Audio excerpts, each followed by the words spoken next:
우리 범어중앙교회 모든 성도들, 이 천국이 있음을 믿습니까? 그리고 내가 천국에 갈 것임을 확신하십니까? 네. 이 천국의 문제, 영원히 사는 문제, 이 문제는 이 그리스도인의 이 구원과 삶에 있어서 핵심적인 그러한 주제입니다. 우리가 구원이 필요하고 구원을 받은 이유는 천국이 있기 때문에 그렇습니다.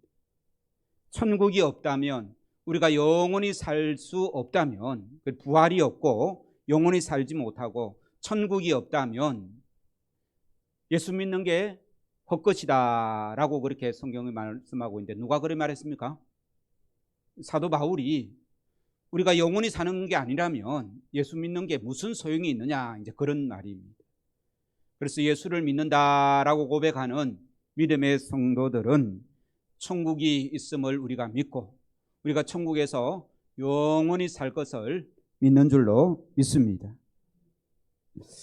예수님을 믿을 때에 천국은 이미 우리 안에 임했다라고 성경은 말씀하고 있습니다. 그리고 천국은 이 세상을 살아가는 우리의 삶에서 이루어져 가고 있다라는 것입니다.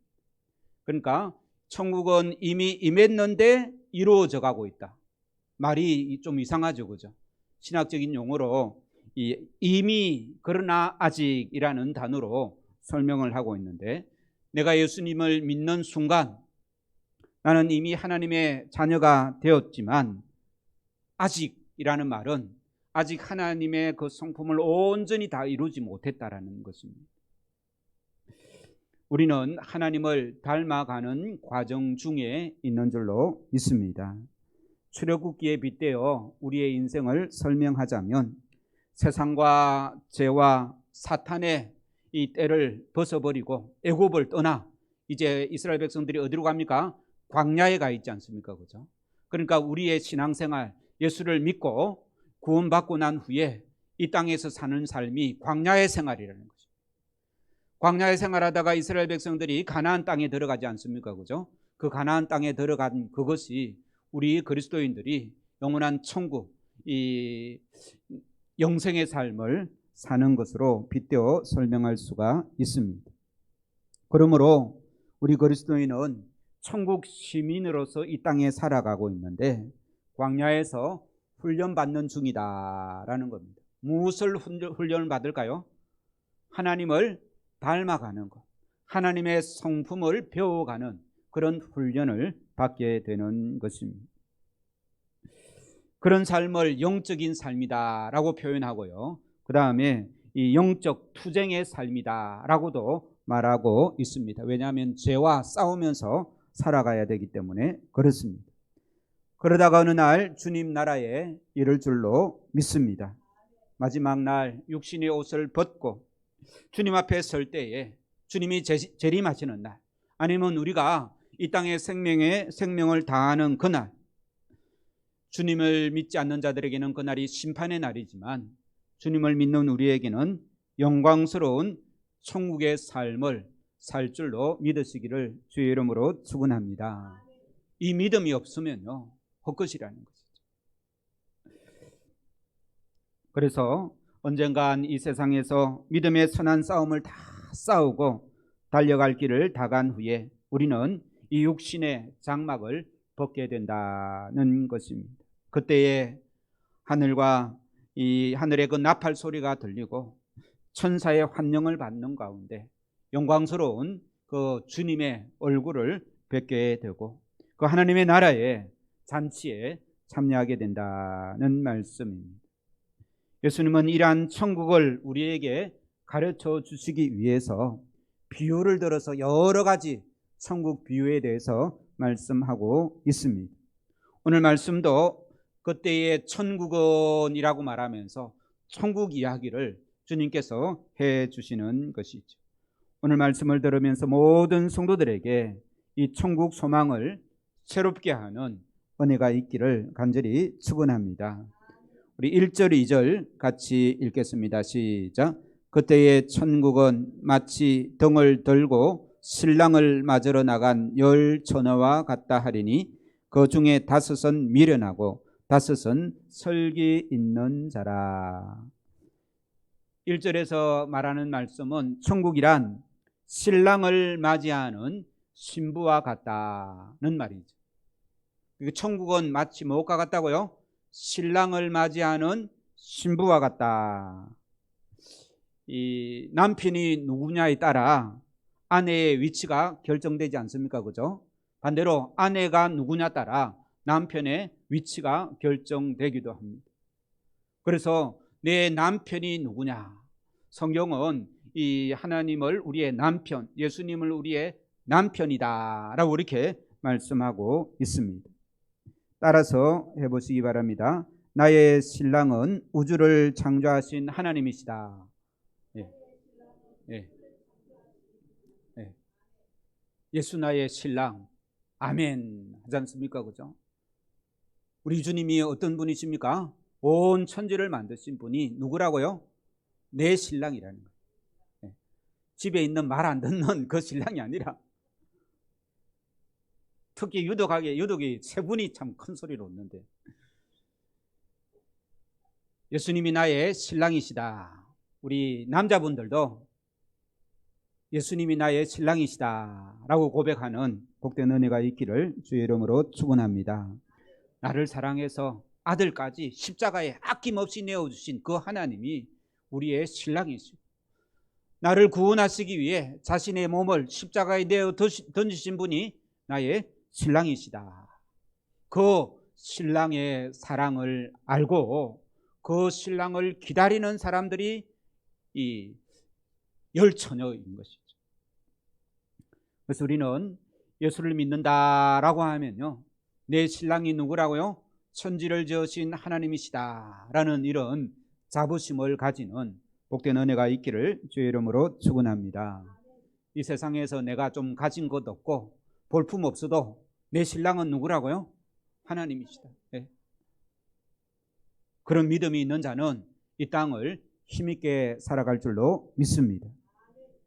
그래서 천국이란 자기의 신랑이 오실 것을 생각하며 기뻐하고 감사하고 눈물을 흘리고 또 어떤 고난과 억울함이 있어도 개의치 않고 살아가는 그런 이 땅에서 천국의 삶을 이 신랑을 기다리며 사는 삶이 천국인 것입니다. 그러나 안타깝게도 신랑이 올 때에 슬기로운 5 처녀와 이 미련한 5 처녀가 가려진다는 것입니다.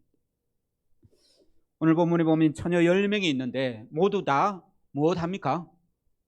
등을 들고 신랑을 기다리는, 그죠? 10명 다 신랑을 기다리는 것입니다. 그런데 슬기로운 5 처녀 또 미련한 이 5 처녀 있는데요, 3절 읽겠습니다. 시작. 미련한 자들은 등을 가지되 기름을 가지지 아니하고, 4절은요, 슬기 있는 자들은 그릇에 기름을 담아 등과 함께 가졌더니. 그러니까 이 슬기로운 5 처녀와 미련한 5 처녀 10명이니까 반반 그냥 나누신 겁니다. 예수 믿는 사람 중에 반은 구원받고 반은 구원받지 않는다. 이 5명이 중요한 게 아닙니다. 그죠? 비율을 공부를 할 때 숫자가 중요할 때도 있고 중요하지 않을 때도 있습니다. 여기서 5명은 중요할까요? 중요하지 않을까요? 네, 중요하지 않습니다. 그 나누다 보니까 그렇게 5명 나눈 겁니다. 둘 다 등은 가졌습니다. 그죠? 여기서 등을 가졌다라는 말은 무슨 뜻일까요? 또 기름은 무엇일까요? 여기서 이 예수님께서는요, 이 기름에 관심이 있습니다. 4절 보시면 설기 있는 자들은 그릇에 기름을 담아 등과 함께 가져갔다. 그러니까 미련한 처녀들은 뭐 했다고요? 등만 가져간 거예요. 등에 보면 기름이 들어있지 않습니까? 그죠? 기름 든 등만 가져갔고, 슬기로운 사람은요, 여분의 기름을 더 준비해 갔다라는 겁니다. 이 예수님의 관심은 바로 여기에 있는 것이죠. 그러면 여분의 기름은 무엇일까요? 이 등은 있는데 이 여분의 기름을 알아야 되는 거예요. 쉽게 설명하면 이렇습니다. 이 두 부류 다 신랑을 기다리죠. 그죠? 쉽게 말하면 두 부류 다 다시 오실 주님을 기다리는 거예요. 우리의 신랑 되신 예수님을 기다리는 거예요. 그럼 신랑 되신 예수님을 기다리는 사람은 교회 안에 있겠습니까? 교회 밖에 있겠습니까? 교회 안에 있죠. 그죠? 쉽게 말해서 등을 준비했다라는 말은 교회 나와서 똑같이 예배하고 똑같이 헌금하고 똑같이 봉사하고 세례도 받고 성찬식도 같이 행합니다. 그리고요, 이 직분을 받아서 집사로, 권사로, 또 안수집사로, 또 성가대로, 또 장로로, 목사도 포함됩니다. 다 직분을 받아서 열심히 또 교회에서 열심히 충성을 합니다. 이것이 덩이다라는 것입니다. 사람들은 이 덩이 화려하고 큰 것에 관심을 가지지만, 그런데 예수님은 이 오늘 비유를 자세히 보면 문제는 덩불이 아니라 뭐라고요? 여분의 기름을 준비했느냐라는 것입니다. 그래서 예수님의 관심은 이 여분의 기름이라는 것이죠. 5선 여분의 기름을 준비했고 그 5선 여분의 기름을 준비하지 못했다라는 것입니다. 그러면 이 여분의 기름은 무엇일까요? 이 기름은 이제 덩의 기름은 꼭 같이 있습니다. 그죠? 이 여분의 기름은 무엇일까요? 이 여분의 기름은 덩이 계속해서 불을 밝히도록 하는 것이지 않습니까? 그죠? 그러면 이 여분의 기름은 우리 신앙생활에 있어서 무엇일까라는 것입니다.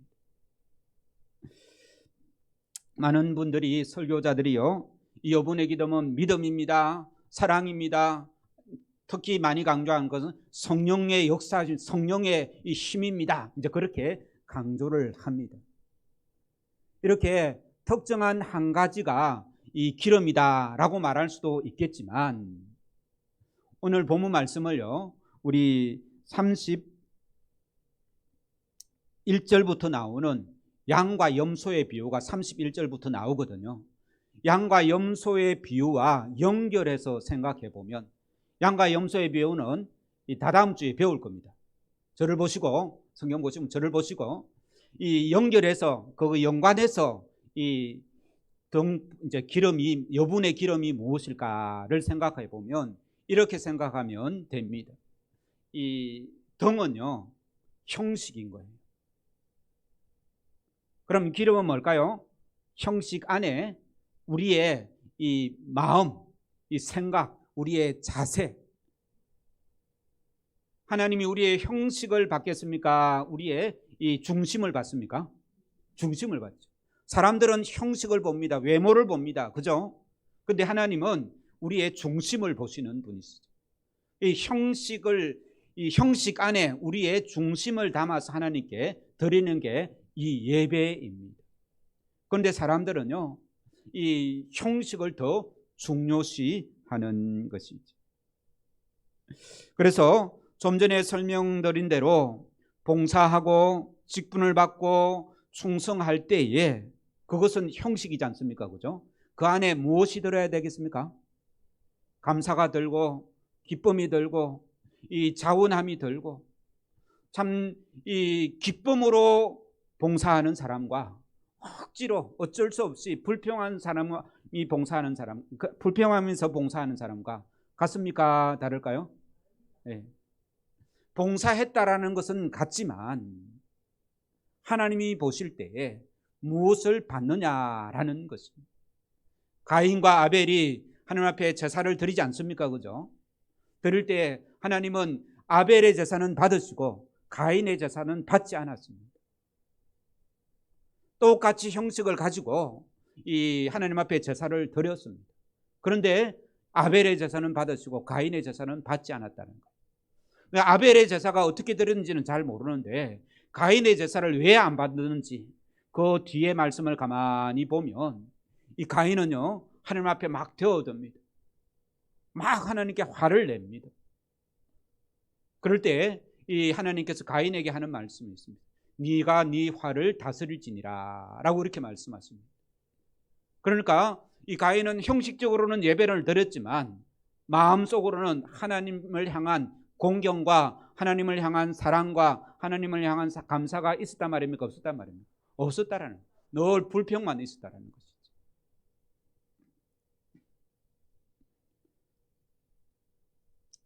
그래서 우리는 얼마를 헌금했는지, 내가 신앙생활을 몇 년 했는지 그것을 자랑하고 그것을 내세우고 그것에 의지할 것이 전혀 없습니다. 내가 하나님을 섬길 때 내 마음 중심에 감사가 있는지, 기쁨이 있는지, 주님 안에서 참 자유함이 있는지, 그것이 이 기름이다는 말씀입니다. 직분받은 자들, 나에게 하나님이 직분을 주시면 내가 이 직분을 감당할 이 능력이 없고 전혀 상황도 안 되고 준비가 안 됐는데, 그런 말은 무엇을 봅니까? 환경을 봅니까? 아니면 이 중심을 봅니까? 자기 환경을 보는 거예요. 그러나 그런 환경일지라도, 내가 부족하고 연약할지라도 마음 중심에 하나님께서 나에게 맡겨주셨사오니 내가 이 상황보다, 지금 나의 상황보다 내 마음 중심을 가지고 하나님을 위하여 충성하겠습니다 라는 그런 자세, 그것이 나의 상황과 나의 환경, 어떤 형식을 보기보다 주님 앞에 드려지는 중심을 바로 하는 것이 더 복된 줄로 믿습니다. 우리가 이 천국 이야기, 주님 오시는 날 이 천국 이야기를 하기 전에 주로 이 마태복음 23장에 무슨 이야기 했습니까? 예수님께서 바리새인들을 그토록 야단을 쳤지 않습니까? 그죠? 바리새인들을 야단친 이유가 무엇입니까? 한 7, 8시간 제가 이 바리새인, 예수님께서 바리새인 야단치는 거 설교했습니다. 그죠? 다 까먹었죠. 그러니까 예수님께서 이 바리새인들을 야단친 이유가 무엇이에요? 형식만 남은 거예요. 형식만 남았으니 그 형식으로 하나님 앞에 나아가려고 하고 그 형식으로 사람들 앞에 자기를 드러내려고 하니까 예수님께서 야단을 치지 않습니다. 오늘 본문과 비교하면 어떤 사람입니까? 미련한 5 처녀와 같다는 것입니다. 그들은 사람에게 어떻게 보일까 형식에는 관심이 많았지만 실제로 그의 마음에는 하나님을 사랑하는 마음, 하나님 말씀대로 순종하려고 하는 마음은 다 사라져버리고 하나님 말씀을 순종하는 척하면서 자기의 욕심만 채우고, 사람들 앞에서는 하나님 말씀을 잘 순종하는 것처럼 포장을 하고 실제적으로는요 자기 욕심만 채우고 자기 이익만 살피는 그런 사람. 그래서 예수님께서 이 바리새인들을 야단을 친 것이죠. 오늘 본 말씀을 통해서 천국을 기다리는 신부에게 필요한 것은 등불만 아니라 이 등불을 밝힐 수 있는 기름이 꼭 필요하고, 그 기름이 무엇인지를 바로 아는 복된 은혜가 있기를 주의 이름으로 축원합니다. 5절 말씀 같이 읽겠습니다. 시작. 신랑이 드디어 오므로 자 졸며 잘세. 이 여분의 기름이 왜 필요하겠습니까? 신랑이 어떻게 온다고요? 드디어 오는 거예요.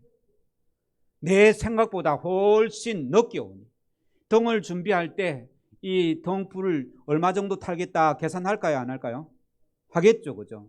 초 한 자루가 이틀, 하루 이틀 계속 타는 건 아니지 않습니까? 그죠? 몇 시간 타고 말지 않습니까? 등불도 마찬가지입니다. 그래서 이 정도면 이 신랑 올 때까지 충분하겠다라고 하고 이 등불만 들고 간 사람이 있고, 이 기름, 여분의 기름을 따로 준비해 간 사람이 있더라는 것입니다. 신랑이 드디어 오니까 기름이 필요한 것입니다. 우리의 신앙생활에 인내가 필요한 줄로 믿습니다. 왜 인내해야 될까요? 내 생각에는 지금 뭔가 해결되고, 그죠? 지금 바로 다 이루어지면 얼마나 좋겠습니까? 그런데 우리의 삶이, 영적인 삶이 그렇지 않다는 것입니다. 등불 안에 든 기름이 다 떨어지도록 신랑이 늦게 왔다는 것입니다. 무슨 말인가 하면요, 우리가 예수를 믿는다라고 하면 구원을 받았다는 말이죠, 그죠? 나를 구원하신 예수님을 만났다라는 말입니다. 처음 예수님을 만났을 때에 내가 구원받았다는 것을 확신을 느낄 때에 우리 마음이 어떻습니까? 아무런 감동이 없습니까? 기쁘고 즐겁고 이 눈물이 나죠. 하나님만 생각하면 눈물이 나고 성경 말씀이 그렇게 달고 이 성경 말씀이 좋은 거예요. 교회 가서 예배드리면 나도 모르게 눈물이 납니다. 찬송을 불러도 눈물이 나고 기도를 해도 눈물이 나고 뜨거운 그 구원의 감격이 있는 것입니다. 그랬는데 시간이 지나고 나니 하나님만 보이던 그 신앙의 삶이 그다음 또 누가 보입니까? 옆에 사람들이 보이는 거예요.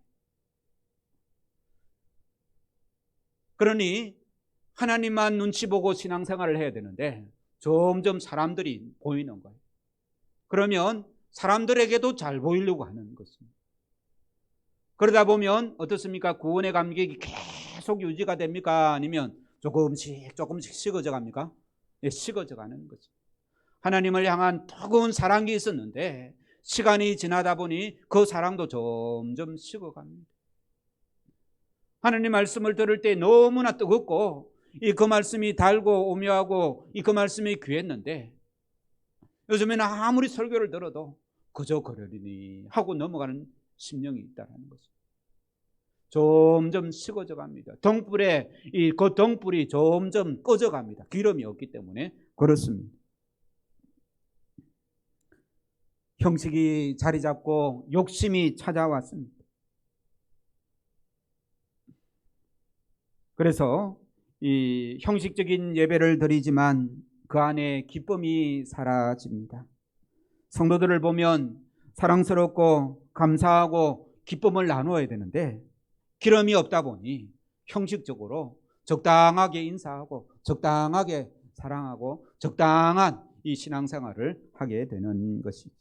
그러다 보니 천국의 소망도 희미해져 갑니다. 기름이 다 떨어져 가는 이 등불만 남은 그러한 상황이라는 것입니다. 그러한 상황에 이 10명의 처녀들은 이 기다리다 지쳐서 다 졸며 자고 있습니다.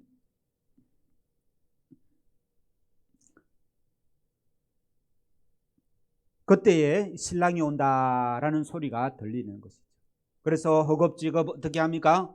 이 등불을 살펴보니 그 등불에 어떻게 됩니까? 막 꺼져가는 거예요. 꺼져가니 기름을 준비한 사람들은 어떻게 해요?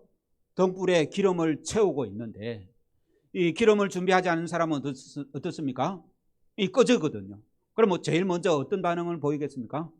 옆에 사람한테 나누어 달라 하지 않습니까? 그죠? 좀 나눠주면 나도 쓰고 너도 쓰고 좋지 않느냐? 그런데 슬기로운 이 5 처녀는 나눠줍니까? 안 나눠줍니까? 왜 안 나눠줍니까? 예? 사랑이 없어서 안 나눠줍니까? 왜 안 나눠줄까요? 나눌 수가 없는 거예요.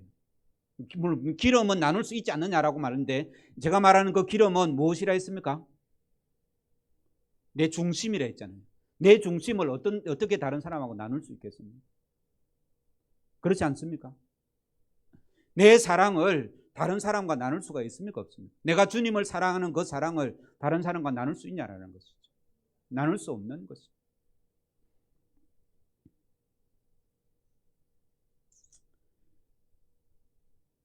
미련한 5 처녀들은 신랑이 오는 그 결정적인 순간에 기름이 떨어졌습니다. 형식적인 신앙생활과 적당한 헌신, 적당하게 이웃을 사랑하다가는 주님이 오시는 날 기름이 떨어지는 등불처럼 될 수밖에 없다라는 말씀입니다. 그래서 기름은 다 떨어지고 옆에 사람이 그 기름을 빌려주지 않으니 어떻게 합니까? 밤에 자기도 자고 있던 그 밤에 그죠? 허겁지겁 기름집으로 달려갑니다.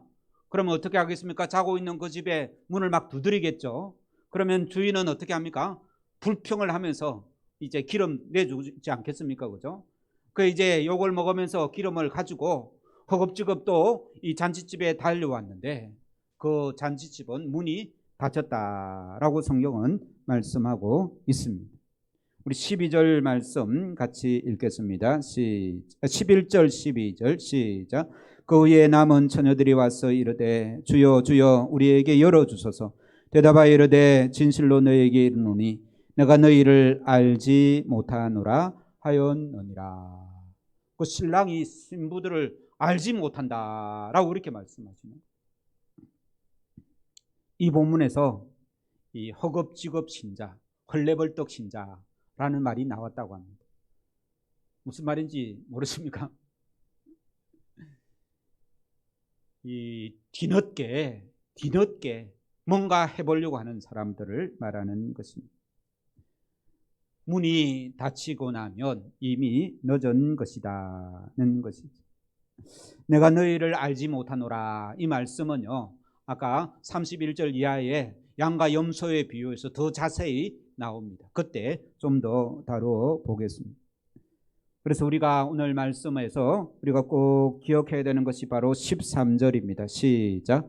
그런즉 깨어 있으라. 너희는 그 날과 그 때를 알지 못하노라.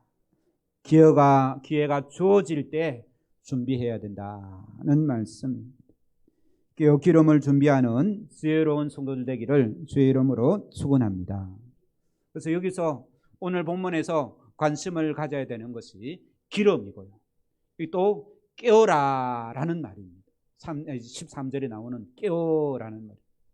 그래서 제가 설교를 준비할 때 성경에 나오는 깨어라는 단어를 다 살펴보았습니다. 깨어라는 단어가 성경에 한 몇 번 정도 나올까요? 아무도 대답 못 하죠. 제가 세어보니까 57번 나옵니다. 주로 구약에 주로 많이 나오는데, 구약에 나오는 그 깨어라는 것은 잠에서 깨는 걸 말합니다. 여기서 말하는 것은 깨어 있으라라는 말은 잠에서 깨란 말입니까? 아니면 정신을 차리라고 준비하라는 말입니까? 예, 정신을 차리고 준비하란 말이죠. 왜냐하면 다 졸며 잘 새 했잖아요. 10명 다 졸았다라는 거예요. 그래서 육신의 어떤 잠을 깨는 것을 말하는 것은 아닙니다. 그죠? 그래서 오늘 본문과 연결되어 있는 이 서신서의 말씀이 세 말씀이 있습니다. 우리 중요하니까요, 찾아서 보겠습니다. 고린도전서 15장 34절.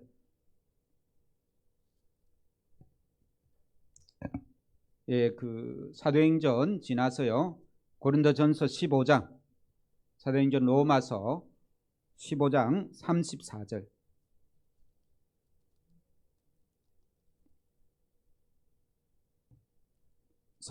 같이 읽습니다.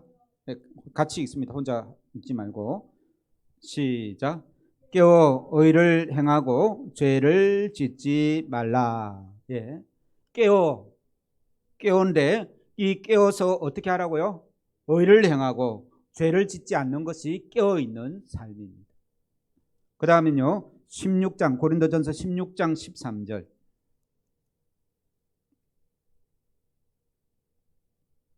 13절, 예, 16장 한 장만 더 넘기면 되죠, 그죠? 16장 13절 같이 읽습니다. 시작.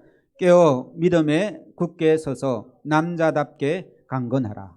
그러니까 이 15장에서는 깨어 의를 행하고라고 말했고요. 그 다음에 16장에서는 깨어 믿음에 굳게 서라라고 말합니다. 그 다음에 골로새서 4장 2절. 조금 더 넘기면 에베소서, 빌립보서, 다음에 골로새서입니다. 골로새서 4장 2절.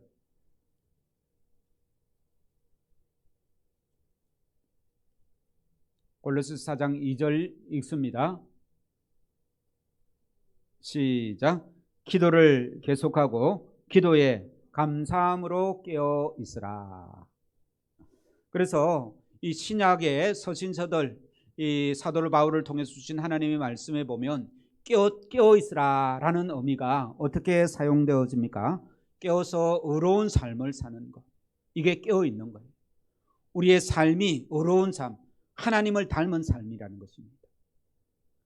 우리가 이 예배 형식을 가지고 예배를 드리는 것도 중요하지만 우리의 삶을 하나님께서 보시고 그 삶을 받으시고 그 삶을 기뻐하시는 줄로 믿습니다. 그래서 가인과 아벨의 제사에서 이 가인은 형식적으로는 제사를 드렸지만 무엇에 실패했다고요? 어려운 삶에 실패한 것입니다. 그래서 깨어있으라라는 말은, 깨어라라는 말은 우리의 삶이 어려운 삶으로. 누가 어렵습니까? 하나님이 어렵지 않습니까? 그 어려우신 하나님을 닮아가는 삶, 이것이 깨어있는 삶인 줄로 믿습니다. 뿐만 아니라 믿음에 굳게 서라, 남자답게 강건하게 담대하게 서라, 믿음에 서라는 것이죠. 이 땅에서 신앙생활할 때에 우리를 넘어뜨리고 우리를 무너뜨리려고 이 악한 사탄 마귀가 이 두루 이제 우는 사자와 같이 두루 다니고 있습니다. 거기에 담대한 믿음이 필요한 것이죠. 상황이 어렵고 힘들어도 무엇에 깨어 있어야 된다고요? 믿음으로 깨어 있어야 되는 것입니다. 마지막으로 골로새 4장 2절에는 기도에 감사함으로 깨어 있으라. 기도하란 말이도 됐고요. 기도할 때 어떻게 하라고요? 감사한 삶을 살면서 기도하라라는 말씀. 구원받은 첫날의 감격이 회복될 수 있기를, 그때의 그 감격이 계속 지속되게 기도해야 되는 것입니다.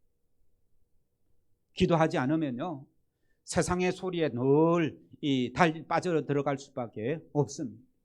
기도하면서 하나님의 말씀을 사모하고 하나님 말씀에 우리가 집중하다 보면 하나님의 뜻을 따라 살려고 기도하지 않습니까? 그죠? 그렇게 기도하다 보면 우리의 기름이 계속 충원되는 것이죠. 뿐만 아니라 우리의 삶에 감사를 회복하는 복된 은혜가 있기를 주의 이름으로 축원합니다. 내한테 쉽게 말해서요, 오늘 본 말씀을 통해서 내가 기름이 있는지 없는지 스스로 판단하려고 하면 뭐로 판단하면 되겠습니까? 내 삶에 감사가 있는지 없는지, 내 삶에 늘 불평인지 감사가 넘치는지 살피면, 감사가 있는 사람은요, 기름이 있다 없다? 네, 기름이 있다. 불평이 가득한 사람은요, 기름이 없다. 단순화시키면 그렇다라는 말입니다. 범사에 감사하라는 말씀의 의미를 깨닫기를 주의 이름으로 축원합니다. 마지막으로 신랑 되신 예수님을 기다리는 것은 예수님에 대한 사랑과 믿음이 있어야 합니다. 예수님에 대한 사랑과 믿음 없이 주님을 기다릴 수는 없는 것이죠. 믿음으로 살다 보면 기대치 않았던 어두움이 찾아오기도 합니다.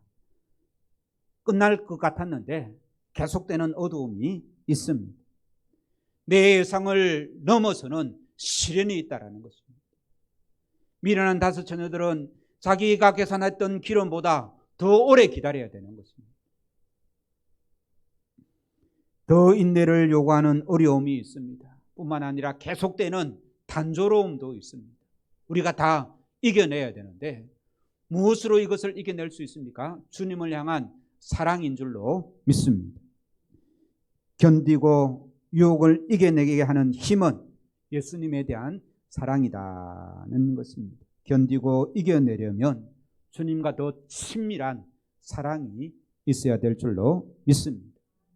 이런 어려운 삶과 또 기도함으로 믿음에 담대히 서고 주님을 향한 뜨거운 이 사랑이 회복되어져서 우리의 기름통에 기름이 가득한 복된 우리 범어종안교회 성도들 되기를 주의 이름으로 축원합니다. 우리 주보 1면에 보시면 오늘 설교 후에 부를 찬송이 있습니다. 가사 생각하면서 우리도 이 슬기로운 다섯 처녀처럼 온전한 기름을 준비하는 복된 은혜가 있기를 주의 이름으로 축원합니다. 우리 PPT는 띄워주죠.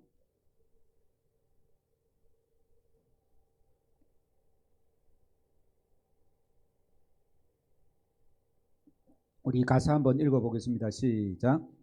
손에 있는 부귀보다 주를 더 사랑하는가? 이슬 같은 목숨보다 주를 더 사랑하는가? 사랑의 빛 잃어가면 주님 만날 수 없어. 여기서는 사랑의 빛이라고 그러죠. 등불 빛이 이제 꺼져간다, 이제 그런 의미입니다. 이 헛된 영화 바라보면 사랑할 수도 없어. 우리 찬송 부르면서 예물 드리겠습니다.